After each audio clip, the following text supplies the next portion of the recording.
Hello everyone, मेरा नाम ऋषिपा है। मैं फॉरएवर में एज ए डिस्ट्रीब्यूटर काम करती हूँ। आज मैं आपके साथ शेयर करने जा रही हूँ फॉरएवर में इंडिया के बाहर किसी की ज्वाइनिंग कैसे करवाएं। तो चलिए स्टार्ट करते हैं। यह पॉलिसी 22 मई 2002 के बाद सभी अंतर्राष्ट्रीय स्पॉन्सरिंग पर लागू होती है। बी, आगे उल्लिखित प्रक्रिया का पालन करके एक एफपीओ को उसके अपने देश के बाहर किसी और देश में स्पॉन्सर किया जा सकता है। एफपीओ को अपने देश या उस देश के कॉर्पोरेट ऑफिस से संपर्क करना चाहिए जहां वह स्पॉन्सर करना चाहता है और अपने इच्छित देश में अंतर्राष्ट्रीय स्तर पर स्पॉन्सरिंग करने का अनुरोध करना चाहिए। एफपीओ का आईडी नंबर उन सभी देशों में उपयोग किया जा सकता है जहां वह अंतर्राष्ट्रीय स्तर पर स्पॉन्सर्ड है। री-स्पॉन्सरिंग या प्रेफर्ड कस्टमर के 6 महीने के स्पॉन्सर बदलने की पॉलिसी को छोड़कर एफपीओ का स्पॉन्सर वह व्यक्ति होगा जो एफएलपी द्वारा स्वीकार किए गए अपने पहले एप्लीकेशन पर स्पॉन्सर के रूप में दिखाई देगा। एफपीओ स्वचालित रूप से उन सभी देशों में वर्तमान प्राप्त लेवल पर कार्यरत हो जाएगा जहां वह अंतर्राष्ट्रीय स्तर पर स्पॉन्सर्ड है। जब कोई एफपीओ किसी एकल ऑपरेटिंग कंपनी से जरूरी केस क्रेडिट के साथ कोई भी लेवल अचीव करता है तो वह अचीवमेंट के तुरंत बाद लागू हो जाता है और अगले महीने अन्य सभी देशों में लागू होता है।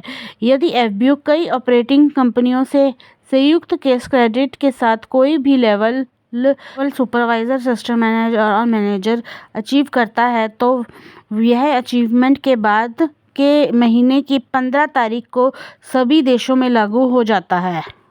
अपने देश में एक्टिव क्वालिफिकेशन फॉर सीसी करने पर एफपीओ को अगले महीने अन्य सभी देशों में एक्टिव माना जाएगा, चाहे उसने मार्केटिंग प्लान का कोई भी लेवल हासिल किया हो।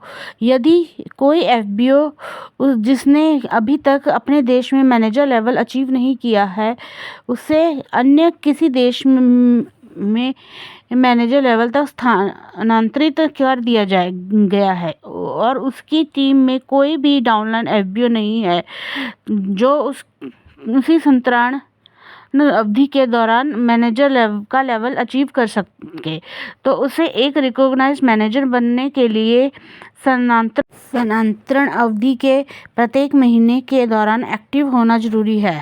यदि कोई डाउनलाइन एफपीओ है जो समान मूव अप अवधि के दौरान मैनेजर लेवल अचीव करता है तो उसे मूव अप अवधि के प्रत्येक महीने के दौरान एक्टिव रहना जरूरी है और अंतिम महीने के दौरान कम से कम पर्सनल और नॉन मैनेजर 25 सीसी होना जरूरी है।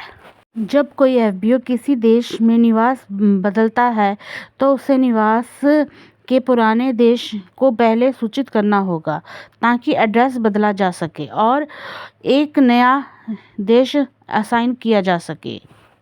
सी, एक प्रेफर्ड कस्टमर को असाइन और रजिस्टर्ड किया जा सकता है और कई देशों में एक ही एफपीओ को असाइन किया जा सकता है। हालांकि होलसेल क्वालिफाइड एफपीओ के रूप में योग्यता के लिए उसकी खरीद का सीसी अलग देशों में से नहीं गिना जा सकता। आपको ये मेरी जानकारी अच्छी लगी और आप भी मेरे साथ फॉरएवर करना चाहते हैं तो डिस्क्रिप्शन में दिए गए फर्स्ट लिंक पे क्लिक करके मेरे साथ मुझे व्हाट्सअप कर सकते हैं और थर्ड लिंक पे क्लिक करके मेरे साथ जुड़ सकते हैं। अगर हमारा वेबिनार देखना चाहते हैं तो सेकंड लिंक पे क्लिक करके हमारा वेबिनार भी देख सकते हैं। मेरे चैनल को सब्सक्राइब करना मत भूलिएगा और आगे के नोटिफिकेशन के लिए बेल आइकन को प्रेस करना भी मत भूलिएगा। Thank you.